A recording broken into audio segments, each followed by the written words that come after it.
안녕하십니까, 코인카페입니다. 11월 21일 금요일이고요. 오전 10시 37분입니다. 고용지표가 발표됐고요. 어제 10시 반에.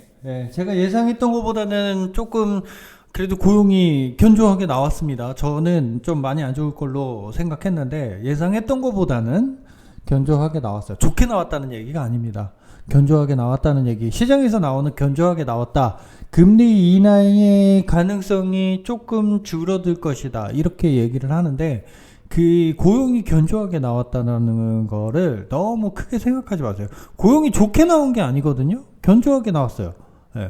예상은 되게 안 좋게 생각하고 있었지만 그래도 이 정도면 뭐 이거란 말이에요. 견조하게 나왔다는 얘기예요. 이게 중요하기 때문에 제가 오늘은 뭐 다른 거 다 때려치우고라도 이 고용에 대해서 얘기 드려볼게요. 뭐 제가 예상했던 것보다도 좋은 건 사실이에요. 자, 제목부터 읽어보면 미국 9월 고용 11만 9천 명 증가. 이것만 하면 되게 좋아 보이죠. 하지만 중요한 건 뒤에 있어요. 실업률은 4.4%로 상승. 실업률이 뭐예요, 여러분? 실업률, 실업, 일자리를 잃었다라는 얘기잖아요. 일자리를 잃고 있는 사람들은 늘고 있다는 거예요. 예상치보다도 더 많게 나왔다는 거예요. 잘리는 사람들, 그만두는 사람들. 지금 그만두는 사람 별로 없겠죠. 잘리는 사람들. 그러니까 이런 잘리는 사람들이 늘어나고 있다는 거예요. 뭐 물론 잘라낼 만큼 잘라내고 이런 거겠죠. 효율이 떨어지는 사람 2명 잘라내고 1명을 뭐 새로 뽑는다. 이럴 수 있겠죠. 그러니까 실업률이 더 중요해요. 뭐 고용은 예상치보다 많이 나왔어요. 그러니까 읽어보면 이렇습니다. 자, 미국 연방정부가 셧다운에 돌입하기 직전인 지난 9월, 그리고 10월 거 아니고 9월 겁니다, 여러분. 셧다운 동안에 집계가 안 됐기 때문에 9월께 발표됐어요. 미국의 고용 사정이 기대보다 좋았던 것으로 나타났다. 10월은 당연히 안 좋을 걸로 볼 수밖에 없어요. 9월이 이렇게 되면. 지금 10월께 발표가 안 되는데, 자, 일자리, 일단 넘어갑니다. 자, 미 노동부는 9월 미국의 비농업 일자리가 전월 대비 11만 9천 명 증가했다고 20일 밝혔다. 지난 4월 15만 8천 명 증가 이후 5개월 만에 가장 큰 규모다. 다우존스가 집계한 전문가 전망치 5만 명보다도 큰 폭으로 웃돌았다. 예상치보다 2배 정도 더 나왔다. 이 얘기입니다. 앞선 7월과 8월 고용 증가폭은 총 3만 3천 명 하향 조정됐다. 3만 3천 명, 7, 8월 3만 3천 명. 7월 고용 증가폭이 7천 명 하향 조정됐고 8월도 2만 6천 명 하향 조정됐다. 한편 9월 실업률은 9월 실업률은 4.4%로 8월 4.3% 대비 소폭 올랐다. 올랐다, 이게 좋아 보이죠? 올랐다, 좋아 보인다. 이거 아닙니다. 전문가 예상 4.3을 웃돌았다. 경제활동 참가율은 62.4%로 전월 대비 0.1% 상승했다. 경제활동을 참가하는 사람들도 늘지 않았다는 얘기예요. 0.1포인트 올랐다는 거고, 경제활동을 하는 사람들이 없다는 얘기예요. 여러분, 미국에. 시간당 뭐 평균 임금 때려치우고요. 이번 보고서 발표일이 10월 3일이었지만 연방정부 셧다운으로 발표가 한 달 넘게 지연됐다. 9월 고용 증가폭이 10만 명대로 반등하면서 미국의 고용 사정이 급격히 위축 흐름을 지속할 수 있다는 우려를 일부 덜어냈다. 고용시장이 급격한 위축 흐름을 지속할 수 있다는 우려를 일부 덜어냈다. 시장은 미국의 고용 상황에 관해 엇갈린 신호를 담고 있는 이번 보고서를 12월 금리 인하의 다소 우호적인 소재로 받아들였다. 무슨 얘기죠? 고용 상황에 관해서 엇갈린 신호를 담고 있는 이번 보고서를 12월 기준금리 인하의 다소 우호적 소재도 받아들였다. 우호적. 금리 인하에 우호적으로 받아들였다고 하죠. 그렇게 받아들일 수밖에 없어요. 근데 시장에 하락이 나오고 시장에 지금 해석을 잘못하고 있어요, 여러분. 잘못된 해석을 하고 있다는 얘기예요. 이게 왜냐고? 지금 지네들이 예상한 거는 5만 개였는데 일자리가 그 예상을 뛰어넘고 11만 9천 명 증가했다는 거예요. 일자리가 증가했다는 거예요. 일자리가. 고용이 됐다는 얘기가 아닙니다. 일자리가 2배 늘었다라는 거예요. 근데 자, 일자리가 2배가 늘었으니 뭐 당연히 고용도 어느 정도 했겠죠. 고용도 어느 정도 했겠는데 중요한 건 실업률이 늘었다는 거예요. 실업률이 늘었다는 거. 예. 시장에서 지금 혼동을 주고 있는 거예요, 여러분. 그 어저께 상승이 나왔다가 다시 지금 부각되는 건 11만 9천 명 고용이 늘었다, 일자리가 늘었다, 이것 때문에 그런데 결국에 중요한 거는 실업률이 더 중요하다. 실업률. 예. 왜냐면 실업자가 이빠이 실업자가 엄청 많은데 그 중에서 그나마 다행히 예상했던 것보다는 그나마 일자리를 찾아갔다, 이거예요, 여러분. 이겁니다. 그 12월에 금리 인하 가능성이 당연히 어느 정도는 줄어들 수 있는데 지금 이거를 또 해석을 잘못하고 있는 거라고 저는 확신을 합니다. 뭐 금리 인하 가능성이 뭐 줄어들었다. 예, 견조하게 나왔기 때문에 줄어들었다, 이렇게 얘기하는데 뭐 다소 줄어든 건 사실이겠죠. 예, 다소 줄어든 건 사실인데 얘네들이 보는 거는요, 고용이 뭐 어쩌고 저쩌고 이거 필요 없어요. 예, 9월 거이기 때문에 지금 중요한 건 실업률이에요. 중요한 건 실업률. 자, 보세요. 자, 얘네들이 금리를 올립니다. 금리를 올리면 이자가 높아지죠. 아, 지금도 힘들어 죽겠는데 이자가, 지금 내는 이자도 힘든데, 왜냐, 미국은 다 대출 받잖아요. 그죠? 모기지론 뭐 다 대출 받는단 말이에요. 그러면 서브프라임 사태가 그래서 일어난 거잖아요. 그러니까 자, 다 때려치우고, 자, 지금 내고 있는 이자도 힘들어. 지금 내고 있는 이자도 힘든데 일자리도 없어갖고 꾸역꾸역 이자를 내고 있는데, 지금 내고 있는 것도 힘든데 금리를 낮춰줘야 되거든요. 네, 금리를 낮춰줘야 된단 말이에요. 인상 당연히 미친 짓이고요. 낮춰줘야 된단 말이에요. 그렇지 않으면 어떻게, 개인들의 파산을 하죠. 개인들의 파산은 어떻게 된다고요? 은행의 파산으로 이어진다고 그랬죠. 예. 개인들의 파산, 은행 파산, 국가의 흔들림. 이렇게 제가 예전에 이런 말씀 드렸어요. 우리나라 부동산이 거품이 심하잖아요. 거품이 심한데도 대한민국 부동산 불패가 왜 나타나냐. 정부가 들어오면은 왜 돈을 퍼주면서, 지금 왜 민주당 정부가 들어오면은 돈을 퍼주면서 집값을 인상시키고 이런 일을 왜 하냐. 왜? 돈을 퍼줘야 되기 때문에 집값을 인상시킬 수밖에 없는 거예요. 그 집값이, 우리나라는요, 심각해요. 우리나라는 집값이 인하하면 어떻게 되는지 아세요? 우리나라 사람들 대부분이 대출 이빠이 받아가지고 집 사잖아요. 그죠? 대출 이빠이 받아갖고 집 사는데 금리가 올라. 그러면 어떻게 해요? 이자를 내다 나중에 이자 못 내요. 그러면 어떻게 돼요? 경매로 나오죠? 경매로 나왔는데 경매로 자꾸 집이 나오다 보면 집값이 떨어지죠. 그러면 은행들한테도 이 손실률이 간단 말이에요. 개인이 파산을 하면 당연히 은행 파산이에요. 왜냐면 개인들은 은행에서 돈을 빌린단 말이에요. 그죠?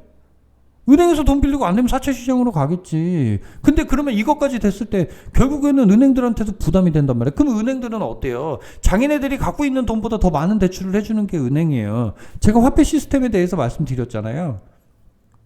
그죠? 자기네가 갖고 있는 돈보다도 더 많이 대출해주는 게 은행 시스템이에요, 여러분. 인지하셔야 돼요. 그러면 어때요? 자기네들이 갖고 있는 돈보다 더 많은 대출을 해줬어. 근데 개인들이 돈을 갚지 못해. 왜? 부동산 값이 떨어지면 그렇게 되는 거예요. 그래서 우리나라가 부동산 값을 못 내리는 거예요. 대출 규제를 하는 게, 이제 대출 규제를 하는 이유가 뭔지 아세요? 너네들 집 못 사게 하려고 대출 규제를 하는 게 아니에요. 집값이 떨어졌을 때 너네들 파산하지 말라고 대출 규제를 하는 거예요. 집값이 오를까봐 대출 규제한다? 말도 안 되는 개소리고요. 대출 규제를 하는 이유는요, 집값이 떨어졌을 때 너가 파산하지 못하게 하려고 방지해 주는 거예요. 왜냐면 너가 파산하면 은행이 파산하고, 은행이 파산하면 대한민국이 흔들려요. 그렇기 때문에. 그런데 미국도 똑같은 얘기예요. 실업률이 지금 이렇게 심각해요. 일자리가 늘었던 나발이든 실업률이 심각하단 말이에요, 미국이. 근데 금리를 어떻게 올려? 인하를 해야 된단 말이에요. 지금 미국이 힘들어요. 그러니까 트럼프가 맨날 파월한테 그러잖아요. 저 새끼 잘라야 된다, 저 새끼 잘라야 된다. 그죠? 매일 얘기하잖아요. 그러니까 뭐 금리 인하 안 하면 너 금리 인하하면 너 때문에 미국 망하는 줄 알아. 이 얘기를 하는 거예요. 근데 뭐 최악이 동결이에요, 여러분. 12월 최악이 동결이고 지금 중요한 건 이거예요. 실업률을 봐야 된다는 거예요. 고용 11만 9천 뭐 말도 안 되는, 이거 뭐 중요하지도 않아요, 여러분. 근데 지금 시장에서 이거를 지금 중요하게 보고 이거를 지금 과대평가하고 있어요, 지금. 눈속임을 하는 거예요, 여러분. 눈속임을 하는 거예요. 근데 일단 이렇게 되면 얘네들이 눈속임을 언제까지 할지 모르는 상황에서 하방을 일단은 제가 차트 보면서 다시 말씀드리겠는데 실업률이 더 중요하다는 거고, 제가 뭐 지금 자꾸 3,000% 빠졌습니다만은 실업률이 얼마나 중요한지 이거 말씀드리고, 왜냐면 개인들이 빚을 갚지 못하면 은행들의 파산, 은행들의 파산하면 뱅크런, 그죠? 예, 뱅크런이에요. 어디로 가겠어요? 은행들이 파산하기 전에 다 돈 찾으러 가잖아요. 예, 돈 찾으러 가면 은행들은 돈을 못 내주잖아요. 그럼 파산하는 거잖아요. 예, 그렇게 되는 거예요, 여러분. 실업률이 그만큼 중요합니다. 예, 그렇게 보시면 됩니다. 일단 중요한 거는 그거고, 자, 다음 뉴스 한번 볼게요. 뉴욕 코인 시황 해가지고 뭐 박앤세일 인바, 비트코인 86,000달러로 급락, 양자 보안 우려, 고래 매도의 패닉셀. 자, 이렇게 나왔는데, 자, 양자 보안 우려가 다시 나오고 있는데, 이 얘기는 뭐냐면 어저께 비탈릭 부테린이, 이더리움 창시자 비탈릭 부테린이 양자 보안이, 양자 컴퓨터가 뭐 4에서 5년 이내에 뭐 비트코인과 뭐 코인들을 뚫을 수 있다, 이렇게 얘기를 했어요. 그러니까 이 얘기는 뭐 비탈릭 부테린이 4, 5년 후에 코인들 다 뚫릴 거야, 이 얘기를 한 게 아니고요. 이 얘기를 한 게 아니고 지금 준비를 해야 된다, 이 얘기를 한 거고, 가능성에 대해서 얘기를 한 거예요. 하지만 양자 보안은 아직 시간이 오래 걸린다, 이렇게 마무리를 했는데, 자, 우리 시장에서는 항상 그거를 파고들어요. 네. 자기네들이 파고들고 싶은 거를 파고든단 말이에요. 그렇게 보시면 될 것 같습니다. 그러니까 지금 뭐 양자 보안 뭐 이 얘기를 어저께 비탈릭 부테린이 하다 보니까 이거를 또 우려하시는 분들도 있고 이런데, 이거 전혀 걱정, 양자 보안 이거 절대 걱정 안 하셔도 됩니다. 양자 컴퓨터가 코인을 다 뚫을 거다, 뭐 이거 전혀 걱정 안 하셔도 됩니다. 그러니까 고래들의 패닉셀, 이 얘기는 뭐냐면, 요거는 여기 보면서 얘기할게요. 자, 비트코인의 하락, 중기 보유자 매도로 촉발, 고래들은 안정적 반해크, 뭐 이렇게 나왔는데, 자, 이렇게 보면 돼요.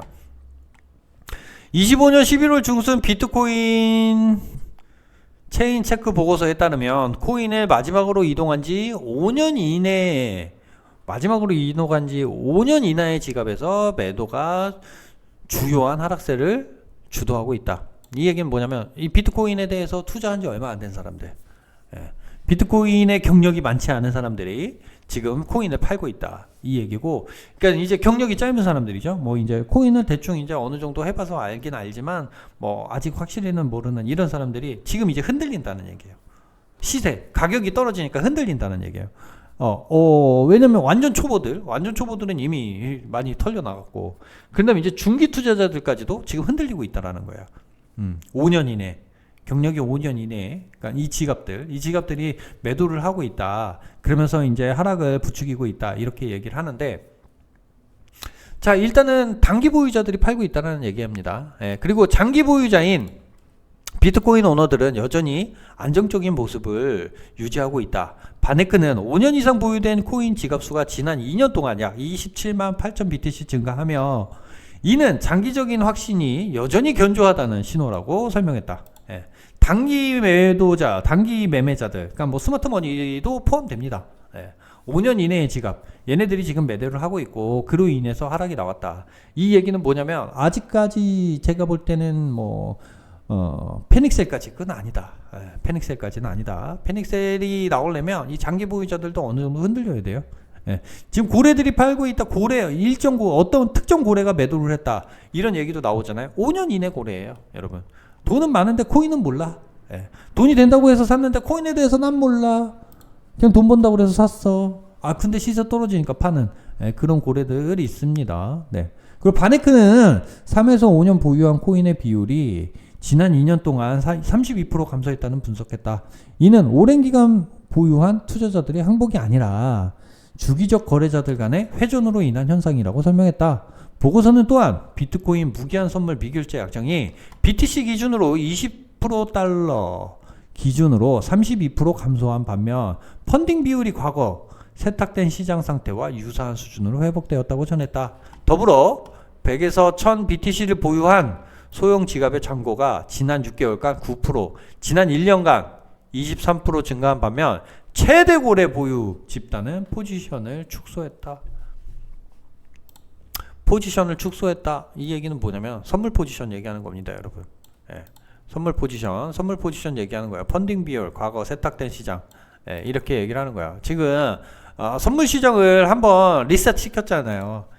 10월 달에 리셋 시켰는데 아직까지도 개인 투자자들이 흔들리지 않고 선물을 매수하고 있다. 이렇기 때문에 한 번 더 세탁이 필요하다. 요거를 한 번 내비치는 이런 신호, 이런 내용일 수도 있습니다, 여러분. 그러니까 오늘 차트까지 보고 그 다음에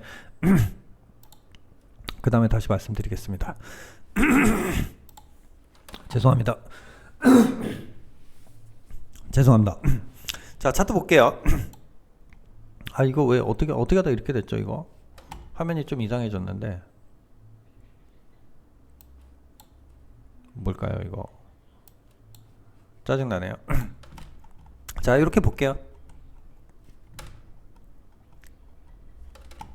자, 하락이 나왔어요. 어저께 이렇게 하락이 나왔는데 저는 여기서 반등이 나오지 않겠습니까? 왜냐면 저는 고용지표가 이렇게 견조하게 나올 거라고는 생각 못했어요. 나름 그러니까 일자리가 늘었잖아요. 제가 예상했던 것보다도 어쨌든 나름 좋게 나오면서 하락이 나왔고, 그럼 한 박자 더 떨어졌죠. 근데 제가 어저께 말씀드리기를, 자, 88K에서 지지를 받고 올려줄 가능성이 있지만, 올려줄 수 있지만, 자, 88K까지 내려온 이상 86K까지 열어놔야 됩니다. 이렇게 말씀을 드렸어요. 86K 열어놔야 됩니다. 정확하게 86K에서 반등이 나왔는데, 뭐 제가 맞췄다고 좋아하는 게 아니라 일단 86K를 건드렸으면 또 밑에도 열어놔야 돼요, 여러분. 86K 터치를 하면은요, 어디까지 열어야 돼? 진짜 속상한데 84까지도 열어놔야 돼요, 여러분. 속상한 상황이네요. 지금 오늘 당장 반등을 시키기는 쉽지 않을 거라고 봐요. 근데 만약에 지금 이 잘못된 분석을 제대로 된 분석으로 바꿔버린다라면, 실업률이 더 중요하다는 거를 다시 인식한다라 그러면 반등이 나올 건데요. 일단 고용이 2배로 늘었다라는 거는 여전히 안 좋게 해석되고 있어요. 중요한 거는 실업률인데, 지금 중요한 걸 빼놓고 지금 이렇게 나오고 있거든요. 근데 이거를 바로 잡는다라고 그러면 반등이 나올 거예요. 그러니까 고용 지표가 견조하게 나왔다는 거지, 뭐 좋게 나왔다는 얘기 아니다. 이거 확실히 말씀드리고요. 지금 상황은 지극히 안 좋습니다, 여러분. 지극히 안 좋아요. 예. 너무 안 좋은 상황이에요, 여러분. 너무 안 좋은 상황이고, 일단 하방을 어느 정도는 열어놔야 됩니다.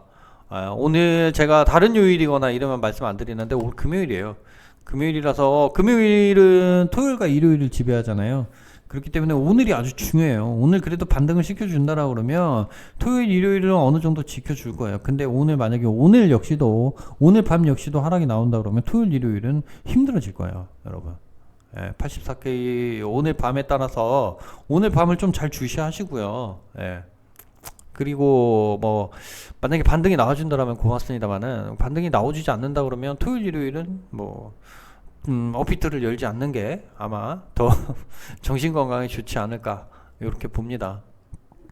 일단은 그래요. 지금 뭐 제가 지금 금리에 대한 이야기로 또 흥분을 하면서 얘기를 드렸고, 일자리 증가가 중요한 게 아니라 지금 실업률이 중요하다, 이 말씀 드렸고, 고용 지표가 지금 9월 고용 지표임에도 불구하고 10월 지표가 나올 수 없는 상황이다 보니까, 우리 12월 11일 날 있을 금리 인하가, 금리 결정이 지금 혼동 속에 있죠.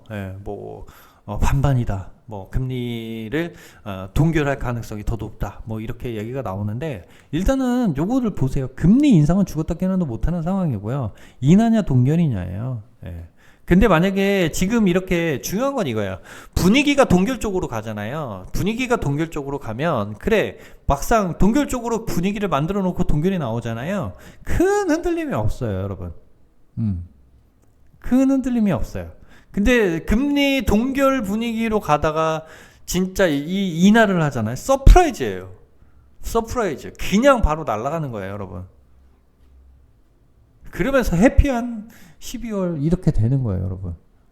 동결만 나온다고 하더라도 지금 뭐 이미 시장에서 동결 얘기하기 때문에 지금 선반영을 하고 있잖아요. 금리 동결이야? 지금 준비하고 있어. 그러니까 시장이 먼저 떨어지고 있거든요. 떨어지고 흔들리고 있단 말이에요. 왜냐면 금리 인하를 예상했었으니까.